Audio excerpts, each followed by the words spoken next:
cold. Doing the warm-ups that are like 5 reps.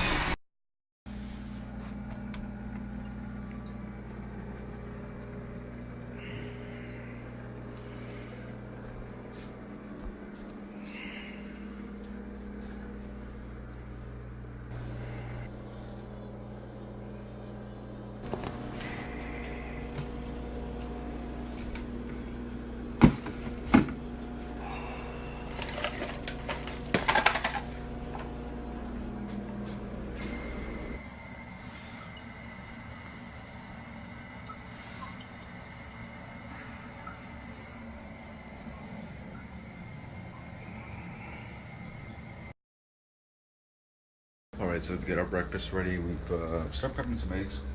Here, and I got my grits. It's ready for breakfast there, so we're just slowly trying to transition. So our breakfast is done. We had 2 whole eggs and 4 whites with about half a cup of grits. And then I'm about to do my myofascial release and then get to the gym. And about another 30 minutes until I start waking up because it's so early. We've got lower back and hamstrings today. Today's the final day of 56 to recomp. It's been a pleasure, doing this trainer and everything. And I did make a few mistakes here and there, being I did this on my own with new professional guidance. But now I know for the oncoming trainers or videos or segments that I make, I want to incorporate. So there's not going to be any more filming as far as workouts, but there will be daily uploads on personal training, clientele, and just basically advice, what I feel needs to be put out.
As you see, what we just did there was loosen up the glutes. That's going to be my new morning glute routine. This allows the hips, posterior chain to get all warmed up. And being that it's so early, we need to get loose. So I'm sitting in a squat position pretty low right now to allow a little bit of a groin stretch here. A lot of people think this isn't a stretch, but it really is. So still a little tight. Now I'm going to work on the shoulders.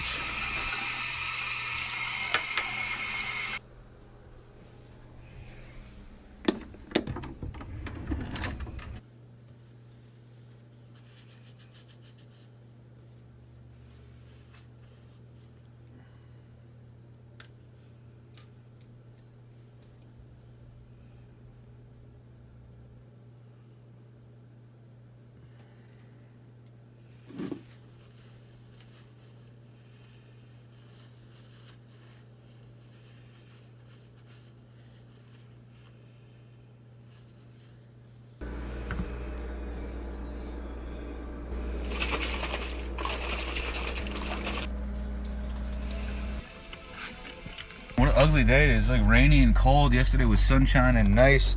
I just don't get this weather in New Jersey, man. It's nothing like Missouri, but alright, it's 7 o'clock, close to it. We should be at the gym around there. Should be starting our workout around there. This is the final day, again, like I reiterated. Lower back and hamstrings. We're also going to be incorporating shoulders in this, being that my workout split is now changing to lower back and shoulders. We'll be hitting hamstrings on our quad day from now on. So, bag is prepped. I only did 5. Around 7 I use a Humalog as opposed to 10, and I'm doing another 10 post-workout. I'm going to be reducing it by half because I noticed that I feel a little too weak throughout that time, and I noticed that my carb intake is not where it should be, so I need to manage 7 that. a.m. We are here. Let's get going, guys. Oh my God.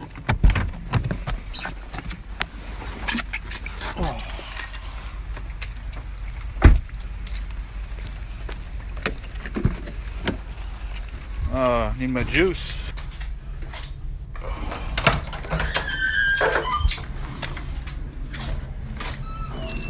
Oh, thank God for the gym having some wrist straps. I forgot mine. Alright, we're doing our deadlifts right here. Let's get started.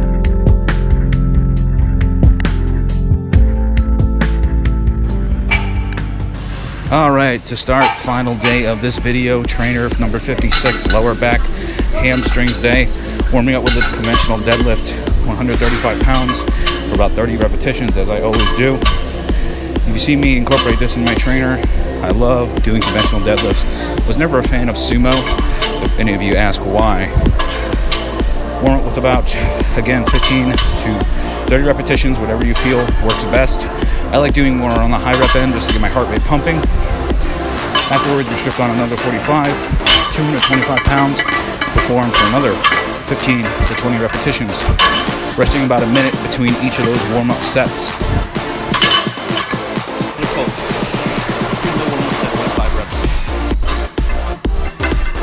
Because we're going rather heavy on the volume today, I performed 10 to 15 pounds for our next working set for about 6 repetitions only, just to leave energy in the tank, as we're now going to be working on for 3 sets of 10.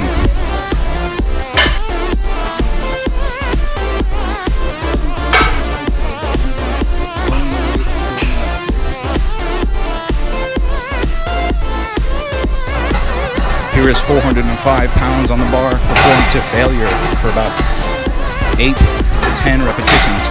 I believe when I counted this, I performed 9 to failure. Luckily, I had someone record me. I was able to check my form.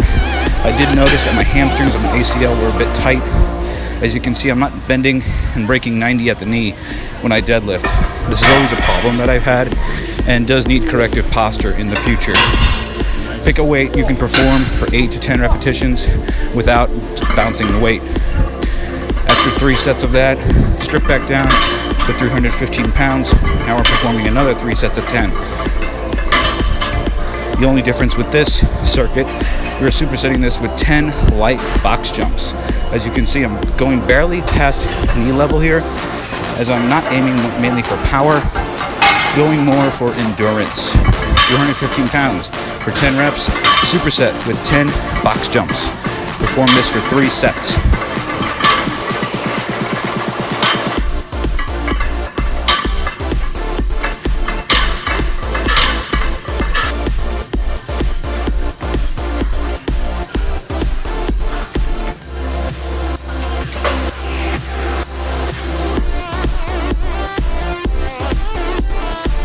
Rest about 90 to 120 seconds between each set. This equates to 1.5 minutes to 2 minutes, for you mathematicians out there. Perform 10 reps each, again, of each set and circuit. I did perform touch and go on my final set of 315 as my lower back started getting tight and my sciatica started acting up. Resting 2 minutes, moving on to our next exercise, shrug deadlift. Here I am bending a little bit at the 90 to incorporate more hamstring as well as lower back versus bending straight up like when we do quads. Superset this with a stiff-legged deadlift. Perform 8 to 10 reps each. This is just our warm-up set. As you can see, I only have 135. I then racked on another plate on each side of the shrug machine, performed another 10 repetitions, superset back-to-back with the stiff-legged deadlift. I decided to perform 5 facing the machine and 5 facing away from the machine, just to give my body a different angle, and because I get bored of standing in the same spot at the same time. Now here we have 185 pounds on the barbell. Perform for another 8 to 10 repetitions. I'm taking my tempo rather fast on this.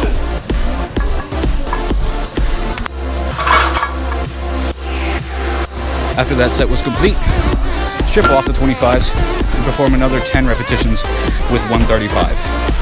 So this set total contains 30 repetitions, 10 on the shrug machine and 20 on the stiff-legged deadlift.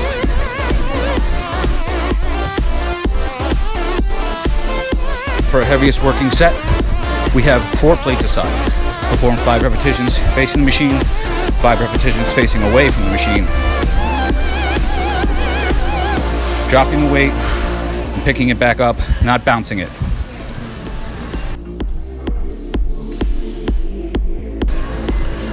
After that was complete, we're supersetting with 225 pounds on the stiff-legged deadlift. Perform for another 8 to 10 repetitions. We're performing another set of this before we move on to our next exercise.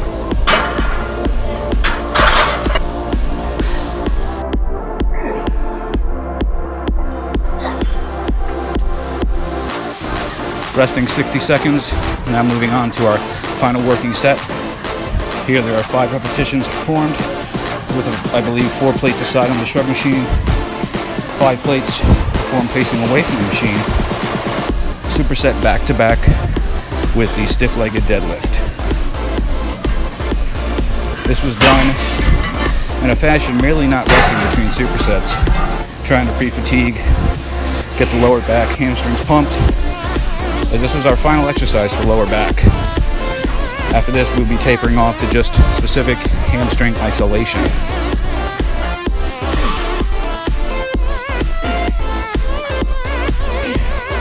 Being this is now our final working set, as I always like to do, a drop set. So after racking up this 225 pounds, then took a little bit of a break and rested and performed another set of 135. It wasn't shown in the clip, but I do recommend you guys try it and do it just to get a little bit more of a extra pump and burn.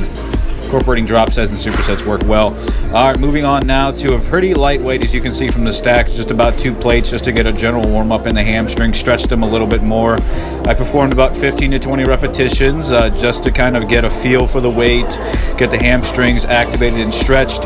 We then performed 3 working sets back to back of a lying leg curl and a stiff-legged curl on a machine.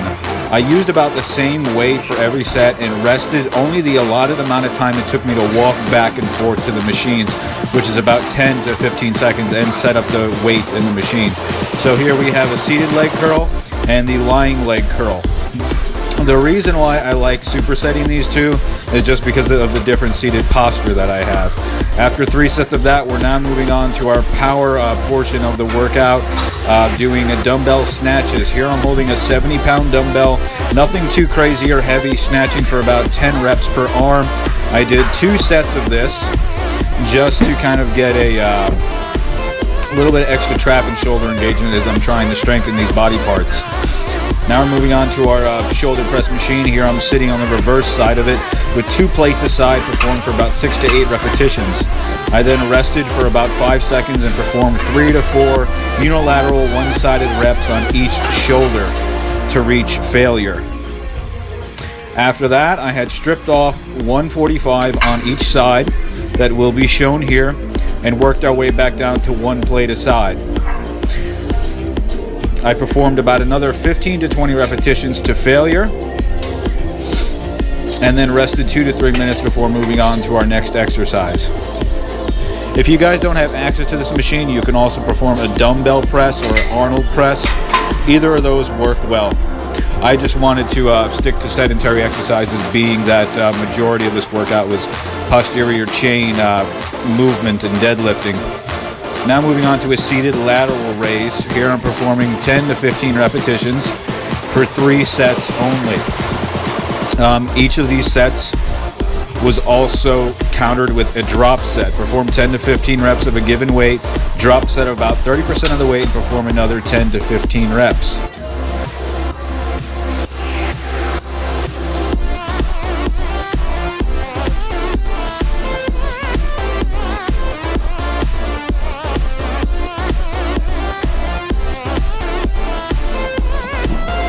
I was a little crunched on time today, so I wouldn't have been able to fit 20-25 minutes of steady state cardio.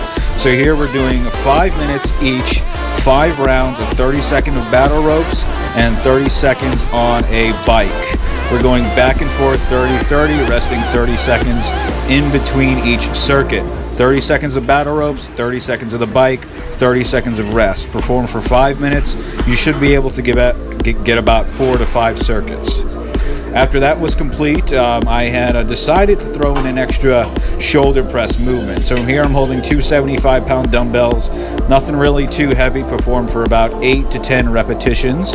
I only did 1 set of this and then performed a drop set just to get a little bit of extra blood.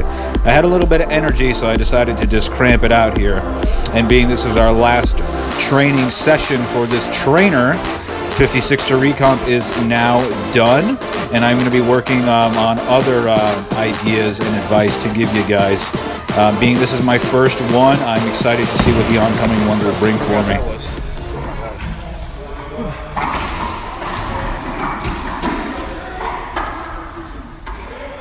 Final day of this trainer. We're doing a double split workout. I had just finished an FO appointment with a client. My second client had canceled on me, so that gives me time to train. So with that being said, now we're going to train arms. Arms, we're going to keep it very, very simple, very sedentary due to the amount of volume that we did this morning. We don't want to be taxed for tomorrow's workout. So with that being said, we're going to do another metaform shot on biceps, triceps, being we're doing arms. Did shoulders, so we're going to feel pretty tasty tomorrow. And I did 40 IUs of Lantus and 10 IUs of Humulin R, the intermediate acting insulin, because I'm letting my food digest, assimilate. By the time I'm in the middle of my workout is when my insulin will peak. We absorb the carbs. We have post-workout insulin, Humalog, absorb more carbs for optimal growth and recovery. Okay, guys, so this is the protocol that we're using for today only.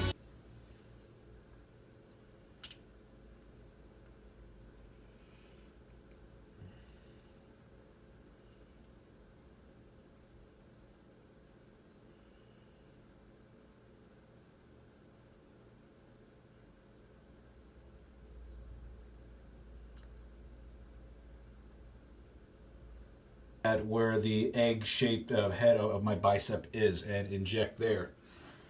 So I am now low dosing Metaform. I know the protocol generally calls for 2 milliliters, 3 milliliters per muscle. I want to see what happens if I just use roughly 0.5 to maybe even 1 milliliter, 0.25, see what happens when I do the biceps or train them. So we're going to be hitting arms, and I'm going to see how well this product works today for me. We're doing now Lane Norton's Carbon. This doesn't have any stimulant in it. It's just mainly, you can see, a pretty patented, damn good pre-workout. So mixing it with cage muscle glutamine and hydro BCA. On for our second round to the gym, training arms today. So it's going to be a good, actually personally one of my favorite workouts to do is arms. Just because, I mean, who doesn't like training your guns? Okay, so we did 0.75 milliliters of Metaform on the bicep peak. I'm going to keep this workout brief, short, 30 to 45 minutes. I did 10 IUs of Humulin R about an hour ago, so it should be kicking in probably during the middle of my workout, right when I'll be sipping on my intra. And being this is the final day of our trainer, we'll be posting progress. Pics and ideas, which unfortunately I didn't reach my goal, but you know what, next time I will.